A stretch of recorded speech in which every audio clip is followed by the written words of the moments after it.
అందరికీ నమస్కారం. నాది ఈరోజు చిత్రప్రదర్శనం అష్టదిక్కుల గురించి.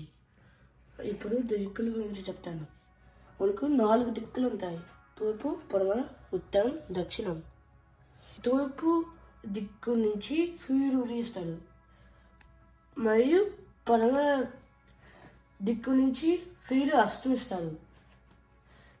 మనకు కూడా 4 మూలాలు ఉంటాయి: ఈశాన్యం, ఆగ్నేయం, నైరుతి, వాయువ్యం.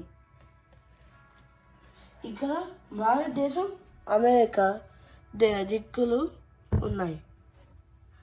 ఇప్పుడు ఉత్తరం తూర్పు మధ్యలో ఈశాన్యం వస్తుంది, తూర్పు దక్షిణం మధ్యలో ఆగ్నేయం వస్తుంది,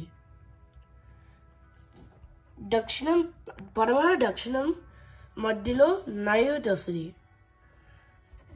పడమర ఉత్తరం మధ్యలో వాయువ్యం వస్తుంది.